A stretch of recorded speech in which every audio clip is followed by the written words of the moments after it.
Successful meetings and ultimately successful collaborations are about people, first and foremost. When you can't have everybody in the same room with you, it's important to be able to see them, to be able to interact with them, along with the information that you're working on. The only way that we could make it happen every day is to use GoToMeeting.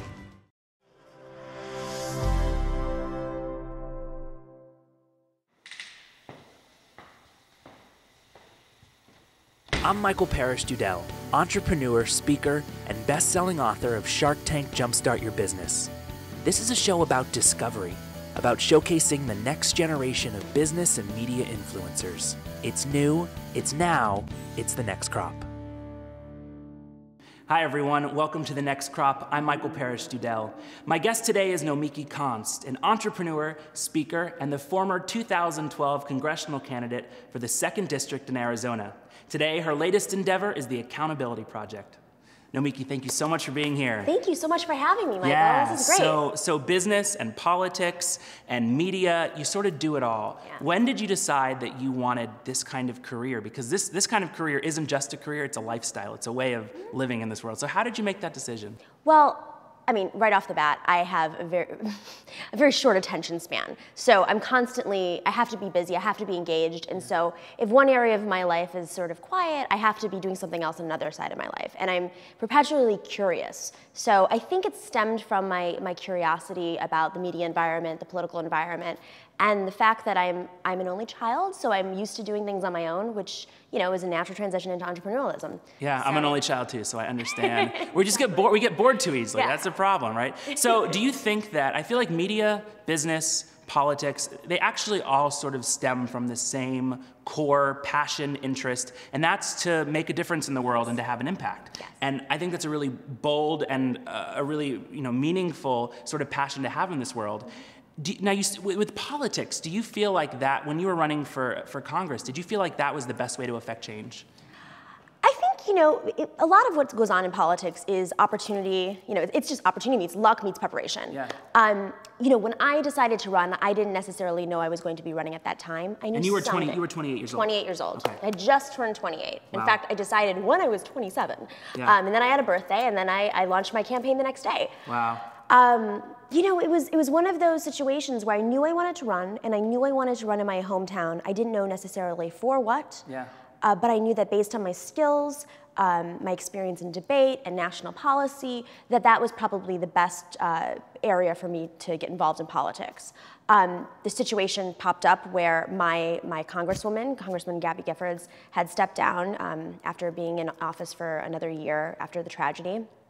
And there was nobody interested in running. And I thought, well, these opportunities don't pop up often.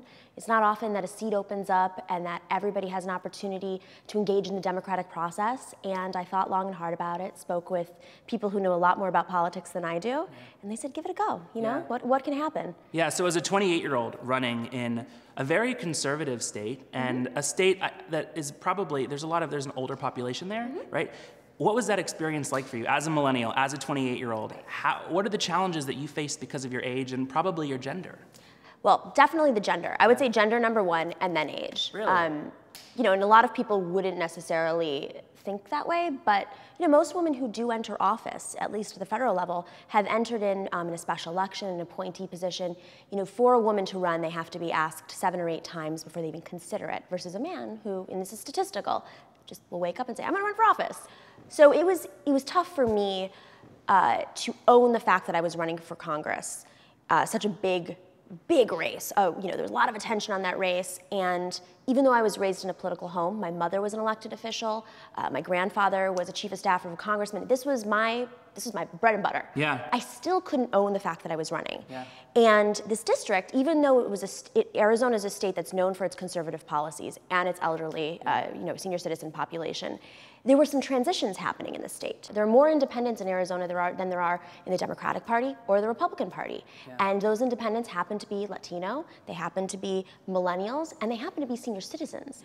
And the most interesting part of my campaign was that the biggest supporters of my race were actually senior citizens. That's interesting. So I think you bring up a good point that, we have this political system where there are Democrats and there are Republicans. And There are independents, but independents aren't particularly defined. You don't see, like, I don't understand the brand of an independent, right? It's sort of in the middle. And I feel like there's a real opportunity, especially for millennials who, like myself, have a hard time saying, I'm a Democrat, I'm a Republican. There are things on both sides that I understand and I respect, but I don't feel like there is a party that understands me or that represents me. And I think I know I am not alone when I say that. So is there an opportunity for an independent party to really exist, or for another party to step in and to have a reasonable voice in this conversation?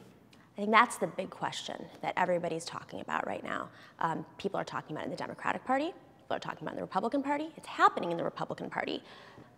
I don't think it's necessarily a party issue, how many parties. You could have 15 parties, but they're still going to operate the same way because the system is what's broken. You know, the flaws happen at the local level, the state level, the national level, because money is still dominant in politics. When you have money, you have pay to play.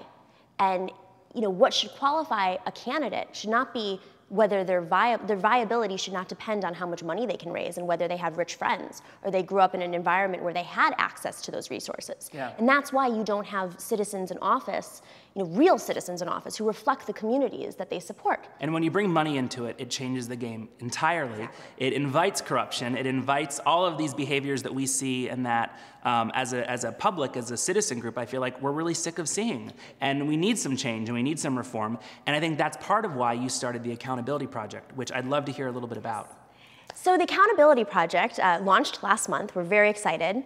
It really, you know, I live in New York now. I made the transition to New York State, where I actually grew up. Part of my childhood was in New York State. My mother was an elected leader in upstate New York.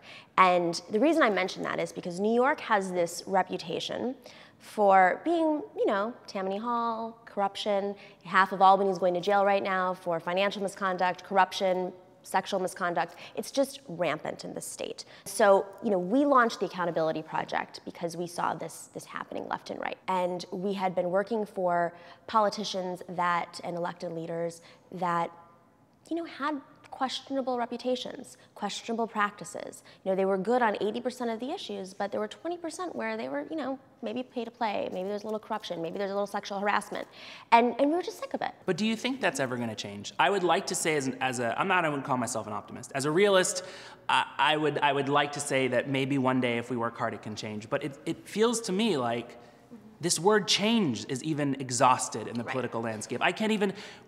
Change, what does that even mean? So Change needs to be rebranded. Yeah, I mean, the whole thing needs to be, it's exhausting. Even if somebody looks honest, even if I can stand behind them, there is a period while they're running that I go, oh God, I just can't hear anymore.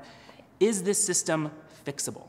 I think it is. And I think that we're at an amazing point in history where everyday citizens have access to this information.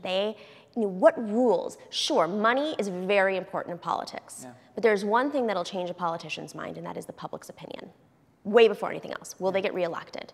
You know, the reason why Anthony Weiner had to pull out of that race was not because, you know, his backers suddenly started to pull out, although that was going to happen. Yeah. It was because the public didn't care about him anymore. They didn't trust him. And that is really where the Accountability Project came from. The Accountability Project investigates forms of misconduct in politics. We research and investigate elected leaders, people who are running for office, to see, you know, what information is out there. Yeah. You know, what is it that, there are no standards, there's no code of conduct for politicians. So after you investigate, after you research and find out a little more, what happens to that information? We release it. And where? On social? Is this a report? Like, how is this information going to be sent to the public? So it's case by case. I mean, it's much like if you're an editor of a news publication, you're taking each story case by case. Is this something we should release now, or should we release it later when, you know, the public is more interested in these things? This is an election year. Yeah. So there's going to be a lot of information coming at us. There already is a lot of information coming at us. We're investigating that information, and we're trying to see what information really is going to make a difference.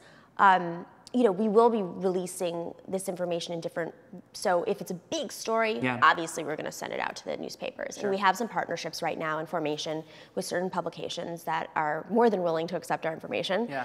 And then, you know, if it's a smaller scandal, if it's a smaller story, you know, it might just be on our website. We might tweet it out. You don't know where these stories go. Yeah. Sometimes a small story turns into a huge story, or you know, once you start investigating something, a whole other, you know, story comes out of that. Let's talk about the challenge of being a woman and being an entrepreneur, being a woman and being in media. Because I'll be frank, when I was sort of casting the first season of this, I really wanted to make sure that I got a variety of opinions, a variety of different kinds of people, and I had a harder time finding women that were doing what we're all doing than men. For every 10 guys I found, 2 or 3 women. And it's not that there aren't amazing women out there doing stuff. There certainly is. But numbers, the entrepreneur scene, especially in the tech world, it is still a man's game. So what are some of the challenges as a woman that you feel and felt and you think are pertinent in the entrepreneur community?